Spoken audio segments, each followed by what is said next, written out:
Hello, this is Jamie Shanks at Sales for Life, and these are social selling tips that I want every sales enablement leader to walk away with that you need to show your sales team. I mean, at the end of the day, you must know these tips and provide this kind of horsepower back to your sales team. I want to thank Demand Metric for inviting us to this opportunity. I really think you're going to enjoy these tactical tips. Now, before I get into the tips, I need to paint the problem. And one of the major problems on right now is that customers are crazy busy.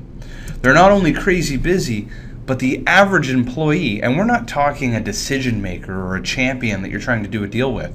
We're talking the average employee receives 150 emails a day and they're deleting half of them. So if they're deleting half of them, guess what? If the email's not working, I can tell you right now that the cold call is dead. Look around your sales floor. Look at the sales tools and the sales process that you're about to teach your new hires. Ask yourself, is the cold call working? Because your buyers aren't listening. Because here's one of the core challenges, and CEB, Challenger, writer of the Challenger sale, they made it really clear that 57% of the buying journey is done without you and I, Mr. and Mrs. Sales Rep. It is done before the sales rep's involvement. And here's one of the core challenges. Let's think about after they've done a demo or they've sent a proposal. Sales reps, they're just not handling or adding any value with what we call the dead zone. The dead zone is that uncomfortable silence that you get from a buyer who says, call me back next week and we're ready to do the deal. What happens? It's been 3 weeks, 4 weeks, 4 months, and the sales rep just lobs in phone call and voicemail one after the other, adding absolutely no value. And I want you to ask your sales reps, are they pests or are they influencers? Because we want to solve that today. Customers have immediate access to learning.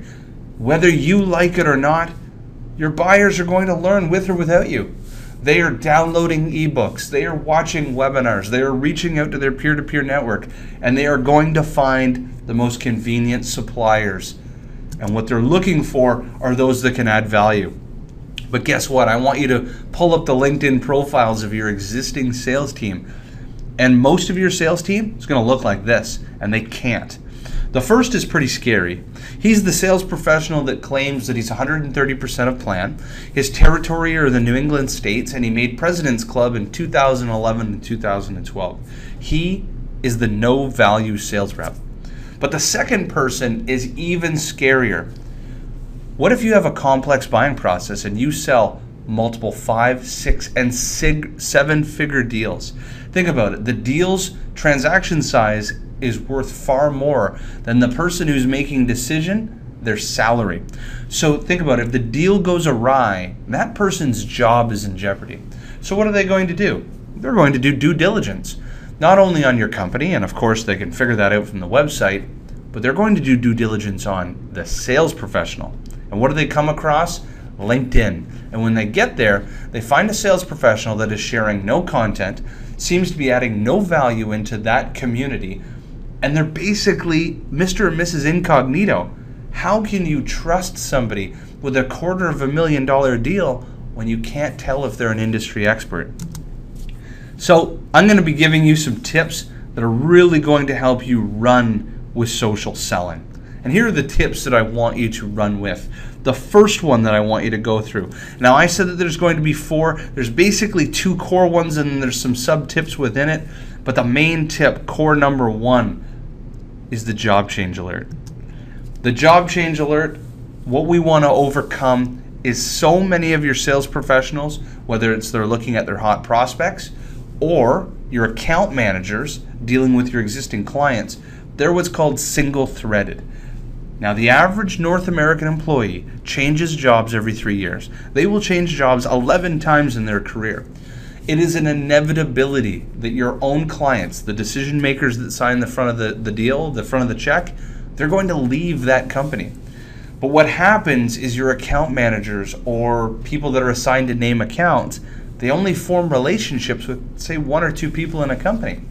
What happens is that when that person leaves, you get screwed. And so we need to overcome this. And one of the easiest ways of doing this is starting to think about the people and your best client success stories And naturally, there are people that are going to leave those clients and migrate to new companies. Any business owner knows that it's 6 times cheaper to sell to those that already have bought your solution or are already a fan of your product and solution than it is to find a net new prospect. I mean, finding a net new prospect is difficult. What about activating, as Greg Cardone calls it? Why not activate your advocates? And that's what we want to do. So I'm going to show you what's called advocate marketing, and you're going to teach this to your sales team. You want to be monitoring every decision maker that ends up leaving one of your clients and migrates onto a new company. So what I'm going to do is I'm going to open up LinkedIn. What I'd like you to do is to teach your sales team to come to the top right that says advanced. I'm going to click on this. This allows you to build a saved search. Now I want you to ignore all the buttons on the right hand side. Yes, I'm a premium user, but that's not relevant to the conversation because what I'm going to show you is free. You can indicate 3 degrees of separation. Now the first thing I'd like you to do is come to the company section and indicate your existing clients. Okay, well let's go ADP or Oracle or quotation, Thomson Reuters as an example. Okay, and I can continue. I could put Maru Networks. I can continue adding these, okay? I can add all of our clients. So your sales professionals can work with your account managers to indicate as many companies as they'd like. What they're looking to do under company is indicate past, not current. Okay, let's make this search for the United States as an example. But what I'm doing here is I'm looking at people leaving ADP or Oracle. And I'm going to do the search. Now, of course, this is going to be a huge search because I have not made this robust enough to indicate the type of role that I want. But as you can clearly see, people are leaving ADP, Oracle, and some of these companies naturally all the time. Let's start indicating the buyer persona or the titles that you want to go after.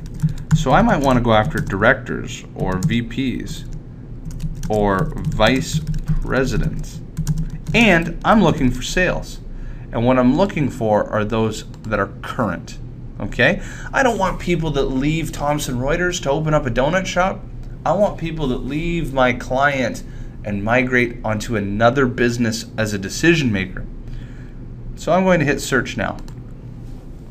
And it starts to narrow my 112,000 people down to a very palatable list of those that used to run sales teams at Oracle that now run them over at Workforce Software.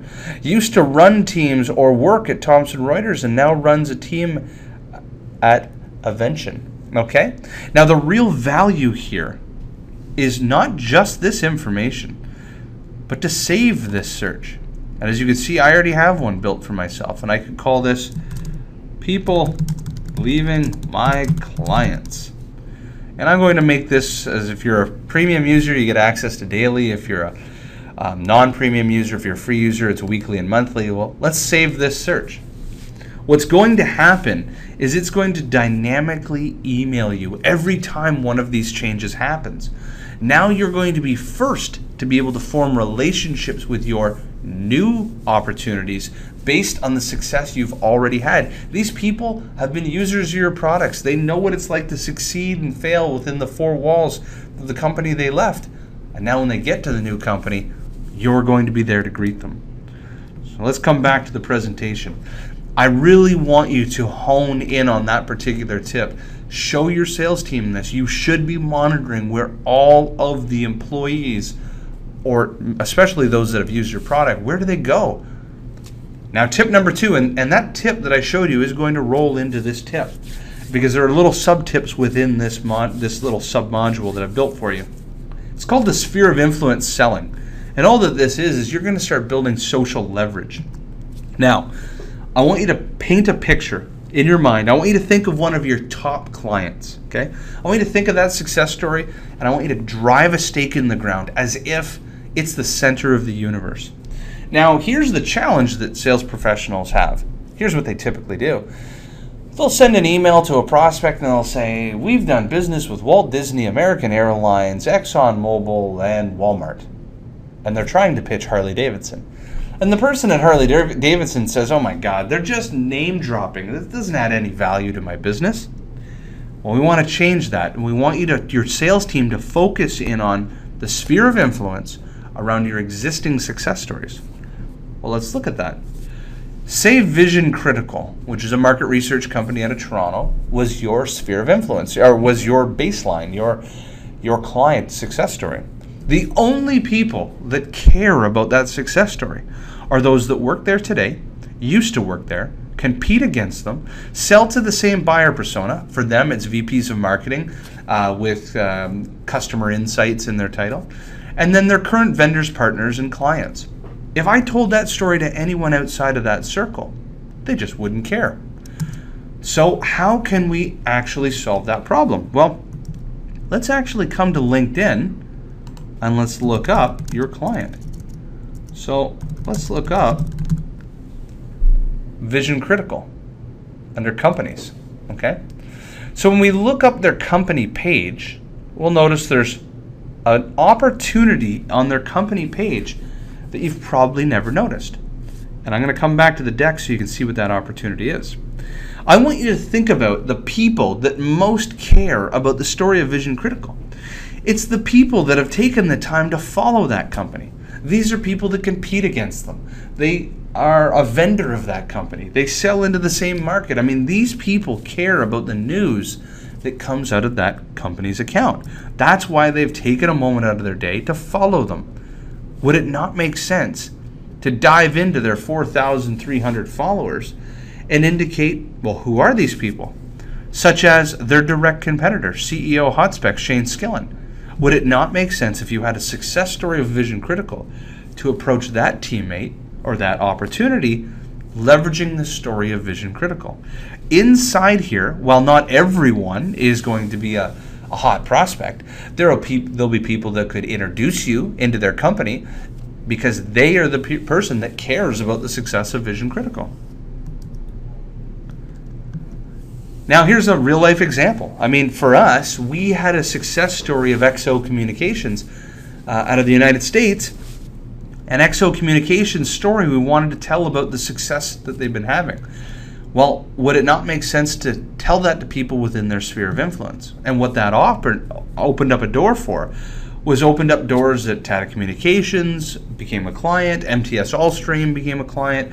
We had meetings with other companies like Level 3 and Comcast and what have you, all based on that story. Because these are the people that care about those stories.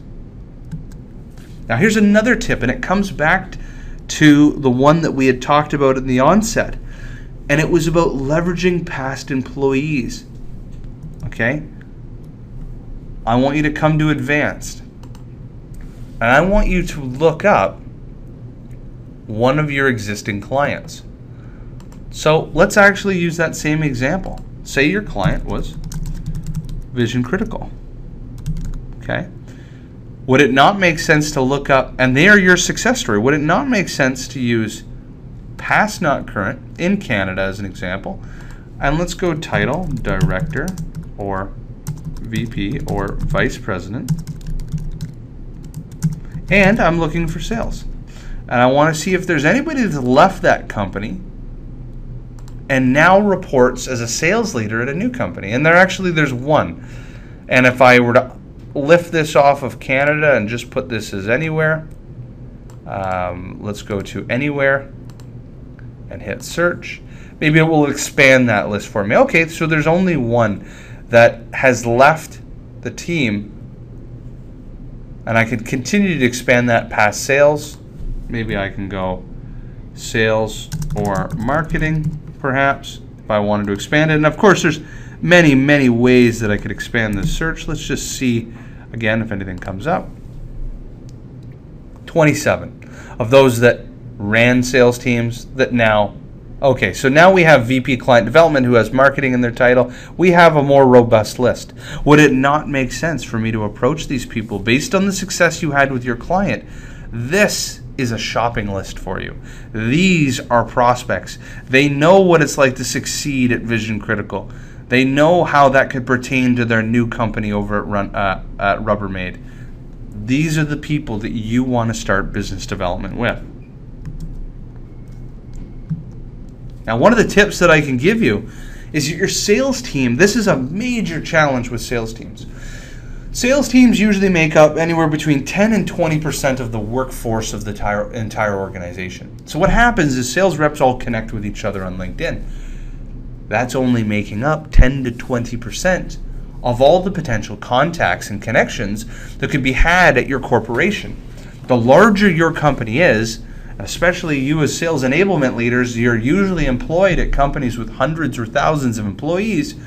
Imagine if your sales team actually connected with the lady in human resources or the guy over in operations that nobody talks to.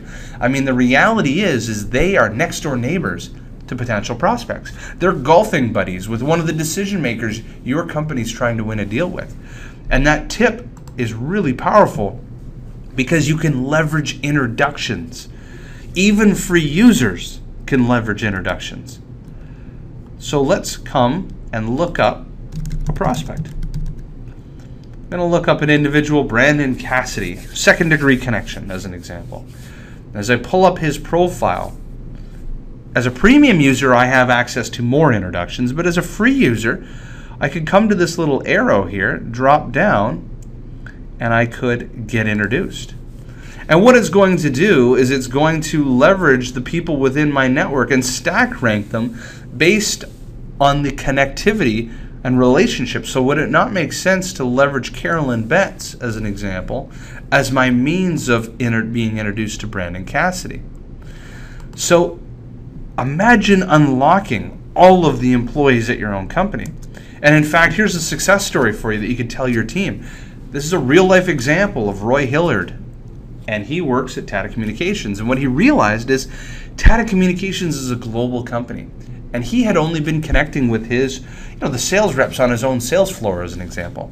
But then when he started connecting with human resources and finance and operations, what he realized is that were people in his company that were first degree connections with amazing opportunities. Leaders of companies, decision makers of all the named accounts he's going after. His own employees actually knew the people that he wanted to connect with. And then what he started to do was focus in on those in his network that had 500 plus connections, because he saw them as connectors. He saw them as the kind of person that would do the homework with him and help introduce him. 10 meetings in 30 days, all by just leveraging his existing company. So here's what I'd like you to do as a next step as we wrap up. We have an ebook and an infographic on the social selling routine. What I'd like you to do is to come to bit.ly/social selling routine. And what I'd like you to do is to give this to your sales team and ask them, are they actually going through these routines every single day?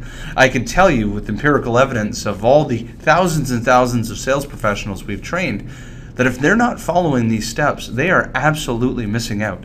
So take this link, send it, download the ebook, and give it to your sales team, and make sure that they're taking full advantage of the fact that there's an opportunity with social selling. Again, this is Jamie Shanks at Sales for Life, and I look forward to hearing from you.